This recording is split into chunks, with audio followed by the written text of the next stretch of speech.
বিসমিল্লাহির রহমানির রহিম। আসসালামু আলাইকুম এভরিওয়ান। জুয়েল হোমিওলের পক্ষ থেকে আপনাদেরকে আবারও অভিনন্দন ও শুভেচ্ছা। আজ একটি নতুন ভিডিও নিয়ে আলোচনা করব। ভিডিওটি হলো মুখের সহজে রুচি ফিরিয়ে আনার উপায়। দেখেন এভরিওয়ান, এটি একটি গুরুত্বপূর্ণ একটি ভিডিও।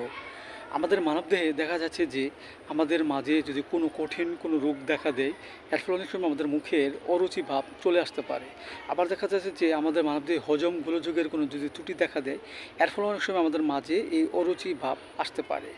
অনেক সময় দেখা যাচ্ছে যে আমরা যদি কোনো কাজকর্ম না করি, বসে বসে দিন কাটাই, এবং এর ফলে অনেক সময় আমাদের মাঝে অরুচির ভাব চলে আসতে পারে। সো এভরিওয়ান, এই রোগটি আমাদের মাঝে হলে লক্ষণ অনুযায়ী আমরা যে ওষুধ সেবন করতে পারি, যেমন দেখা যাচ্ছে যে কোনো খাবার খেতে ভালো লাগে না এবং দেখতেও ভালো লাগে না এবং কোনো কিছু বিষাদ লাগে, এসব লক্ষণে আমরা যে ওষুধটি সেবন করতে পারি সেটা হলো হাইরেস্টিস 30। আমরা 2 ফোঁটা করে সকাল বিকেল 2 বার সেবন করতে পারি। আবার দেখা যাচ্ছে যে কোনো খাবার খেলে যদি বমি ভাব আসে এবং খাবারের মধ্যে কোনো স্বাদ পাওয়া যায় না, এসব লক্ষণে আমরা যে ওষুধটি খেতে পারি সেটা হলো কলসিকাম 30। আমরা 2 ফোঁটা করে সকাল বিকেল 2 বার সেবন করতে পারি।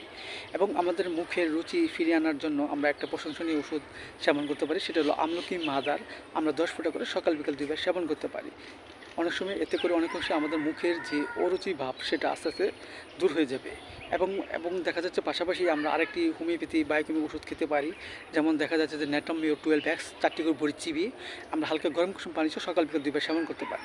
এতে করে আমাদের মাঝে যে মুখের অরুচি ভাব সেটা খুব সহজেই দূর হয়ে যাবে এবং আমাদের মাঝে যে খাবারের যে স্বাদ সেটা ফিরে আসবে। এভরিওয়ান, ভিডিওটি ভালো লাগলে অবশ্যই আপনারা লাইক দেবেন, সাবস্ক্রাইব করবেন এবং কমেন্টস করে পাশে থাকেন এবং আমার এই ভিডিওটি সবাই শেয়ার করে দেবেন। সবাই ভালো থাকেন, সুস্থ থাকেন। আসসালামু আলাইকুম।